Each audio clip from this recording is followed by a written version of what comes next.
Hello everyone. तो आज मैं लेकर आ गई हूँ एक और न्यू रेसिपी। आज हम बनाएंगे सर्दियों का स्पेशल वाला, ये है आंवले का मुरब्बा। तो इन आंवलों को मैंने एक दिन पहले चूने के पानी में डाल के रखा था और अब मैं कम से कम इसे 3 से 4 पानी से धोऊंगी। उसके बाद ही हम इसकी रेसिपी करेंगे तैयार। तो देखिए मैंने धो लिए हैं इसको। अब मैं इसे साफ़ कपड़े पे, किचन टॉवल पे या कोई भी कॉटन कपड़ा हो उस पर आप इस तरीके से फैला के बहुत अच्छे से इसको सुखा दीजिए। तो आज हम इसको उबालेंगे भी नहीं, जैसे हम उबालते थे ना पहले कि उबाल लिया है या फिर इसमें हमने जो है घंटों इसको हमने रख दिया है। नहीं, मैंने केवल एक रात के लिए इसको रखा था और बस इसी से मैं आप रेसिपी अपनी तैयार करूँगी। इस तरीके से कपड़े से साफ़ करने के बाद इस जो भी इसमें दाग धब्बे हैं ना, जितने मैं साफ़ कर सकती हूँ सारे साफ़ कर लूँगी। अच्छा, हमारे यहाँ ना ऐसे ही आते हैं एकदम क्लीन। जो आंवला होता है वो नहीं मिलता है, कुछ इस तरीके से ही आंवला आता है मार्केट के अंदर। कल ही लेकर आए थे और बस आज ही बना रहे हैं और फिर भी देखिए कितने सारे दाग हैं, लेकिन चलेगा। अच्छे से साफ़ कर लिया है। गर्म पानी में हम इसको भी डालेंगे तो जितने भी इसके अंदर जो भी पेस्टिसाइड्स वगैरह या फिर मान लो गंदगी वगैरह लगी होगी ना, सब कुछ इसमें से निकल जाएगा। और ये देखिए ये इस तरीके से आंवला है ना, इसे मैं इस तरीके से हटा के हम इसे क्लीन कर लेंगे। जितना हम क्लीन कर सकते हैं उतना हम इसे बिल्कुल साफ़ कर देंगे। तो चलिए मैं सबसे पहले इन्हें साफ़ कर लेती हूँ। और दोस्तों, ये जो रेसिपी हम बनाने जा रहे हैं ना, बहुत ही जल्दी बनने वाली है और आप चाहो तो आप इसको सालों साल स्टोर करके भी रख सकते हो। तो अब ये तो अच्छे से क्लीन हो रहे हैं। जब तक मैंने यहाँ पर ली है, ये है मिश्री। मैं इसमें चीनी नहीं डालूँगी और ना ही गुड़ डालेंगे हम इसमें। तो आज हम बना रहे हैं इसे बहुत ही हेल्दी वाला आंवले का मुरब्बा। इसके लिए लिया है मैंने यहाँ पर मिश्री। ये जो है धागे वाली मिश्री आती है, आप वो ले सकते हो, लेकिन ये बिना धागे वाली मिश्री है, ये भी अच्छी होती है। आज मेरे पास यही थी तो मैंने इसको ले लिया है। अब हम इसे डायरेक्ट मिक्सी में तो नहीं पीस सकते हैं, इसलिए मैं इसे इस तरीके से पहले छोटे छोटे टुकड़ों में कूटूँगी और फिर हम इसे पीसेंगे। तो जब तक हम वो काम करेंगे, यहाँ मैंने एक रखा है भगोना, मतलब भगोनी से जो बड़ा होता है वो बर्तन ले लिया है। इसमें हमने डाला है पानी हम लेंगे कम से कम इस भगोने का आधा। ठीक है, छलनी भी एडजस्ट करके देख लिए मैंने कौन सी छलनी इसके ऊपर फिट बैठ रही है, हम बस वही छलनी लेंगे। और देखिए ये जो है ना कूट के अच्छे से तैयार हो गई है, तो मैं इसे पीस लेती हूँ। अब ये देखिए पाउडर फॉर्म में भी आ चुकी है हमारी मिश्री। हम इसे रखेंगे अब साइड से, तो इसका काम हम बाद में करेंगे। चलिए तो देखते हैं पानी हमारा गर्म हुआ या नहीं।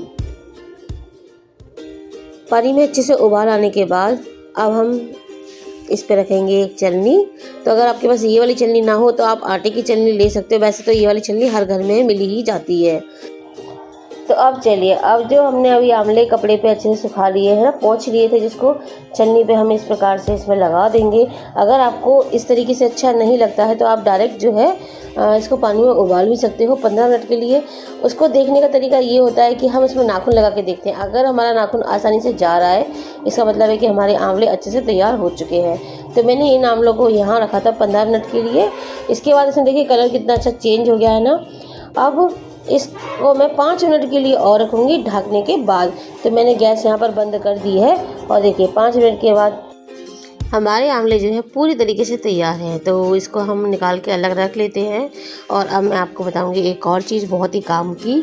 तो यहाँ पर जो देखो ये नीचे पानी बचा है ना, इसमें आंवले का पूरा अर्क आ गया है। तो हमें इसे फेंकना नहीं है, इसे हम सिर धोने के लिए ले सकते हैं या फिर हम इसे, तो पीतल के बर्तनों को इस पानी से आप धोएंगे ना तो बहुत ही ज़्यादा अच्छे चमकदार हमारे बर्तन निकल आएंगे। तो ये तो हुई आंवले के पानी की बात। इसे हम रखते हैं अब साइड से। और अब हमने लिया है एक हैवी तले की कढ़ाई और इस पर हमने जो मिश्री पीस के रखी थी वो वाला पाउडर हमने अच्छे से फैला दिया है। आंवले भी अभी हमारे गर्म हैं, तो हम इसको इस तरीके से सारे आंवले हम अपने मिश्री के पाउडर पर फैलाएँगे। और थोड़ा सा पाउडर जो है मैं इसे ऊपर से भी डालूँगी। तो इससे क्या होगा, गरम गरम अभी हमारे आंवले हैं चीनी के साथ मिलेंगे तो चीनी जो है इसमें मेल्ट होने लगेगी। डायरेक्ट हम कर सकते थे लेकिन हमने यहाँ पर नहीं किया है। और बस यहाँ पर देखिए सारे लगाने के बाद आंवले, इस पर मैं थोड़ा सा पाउडर भी छिड़क दे रही हूँ। जितना आपको मीठा अच्छा लगता हो आप यहाँ उतना मीठा ले सकते हो। तो लेकिन हम आंवले बना रहे हैं ना, तो आंवले में एक अलग से कड़वापन या भक्तापन रहता है ना, तो इससे चीनी थोड़ी ज़्यादा ही जाती है। जैसे हम अगर ले रहे हैं आधी किलो आंवला तो उसमें आप 400 ग्राम या 450 ग्राम, या फिर आप बराबर मात्रा में चीनी ले सकते हैं, कोई फ़र्क नहीं पड़ेगा। तो देखिए अब लगाने के बाद मैंने इसे 5 मिनट के लिए ऐसे ही छोड़ दिया था ढक के। इसके बाद वापस इसे गैस पे रखा है और अब हम इसे चलाएंगे।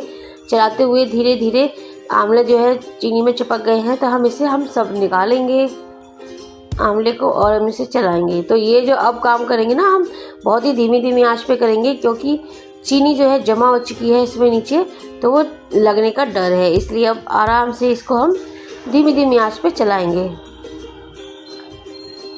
तो ये बन रहा है हमारा सर्दियों का स्पेशल आंवले का मुरब्बा, जो कि इस वक्त हर घर में बनाया जाता है।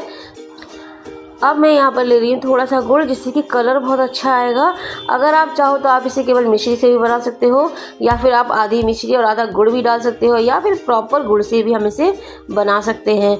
जैसे आपको अच्छा लगे, जैसे आप खाते हो आप इसे वैसे बना सकते हैं। तो मैंने मिश्री का जो है पाउडर देखिए थोड़ा थोड़ा घुलने लगा है ना, इसी के साथ मैं डालूँगी गुड़। तो अभी दोस्तों इसका हम बहुत ही ज़्यादा टेस्टी बनाएंगे, तो हम इसमें कुछ और भी सीक्रेट इंग्रेडिएंट डालेंगे, तो आप ज़रूर देखिएगा, पूरी रेसिपी देखकर जाइएगा।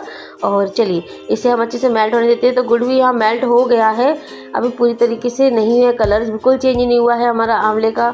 तो हम इसे पकाएंगे कम से कम 10 से 15 मिनट के लिए। और हाँ, इसका कलर एकदम जो है चेंज हो जाएगा, आंवले थोड़े शिंक हो जाएंगे।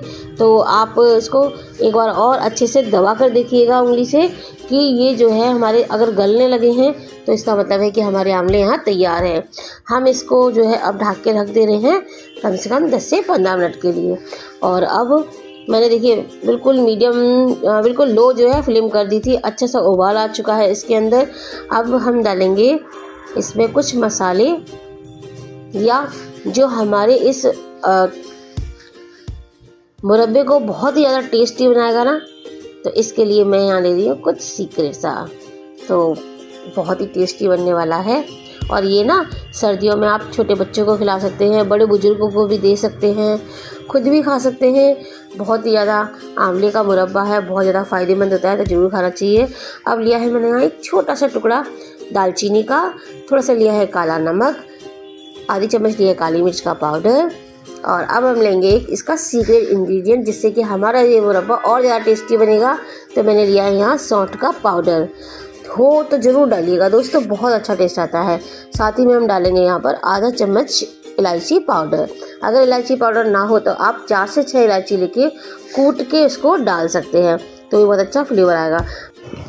तो फ्रेंड्स हम इसे होने देंगे कम से कम 15 मिनट के लिए। अगर आपको यहाँ लग रहा है कि आपकी चाशनी थोड़ी गाढ़ी हो गई है, तो आप इसमें आधा कप पानी गुनगुना करके या गर्म करके, अच्छा गर्म करके डाल सकते हो। चलिए अब हम करते हैं बात आंवले का। तो आंवला जो है विटामिन सी से बहुत ज़्यादा भरा हुआ होता है, सब जानते हैं।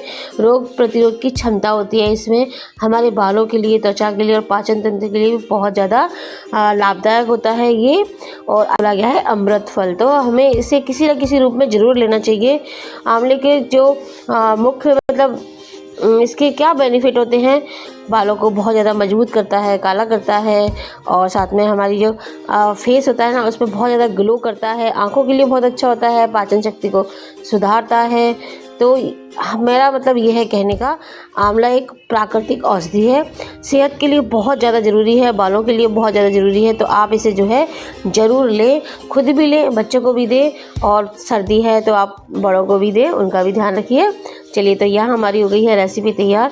अगर आपको ये रेसिपी पसंद आती है तो आप इस मेरे चैनल को लाइक, सब्सक्राइब और शेयर ज़रूर कर सकते हैं। कमेंट में बताइएगा कि आपको ये रेसिपी कैसी लगी। चलिए ऐसे ही मैं और अच्छी रेसिपी लेकर आती रहूँगी। मिलेंगे अगले वीडियो में, तब तक के लिए बाय बाय।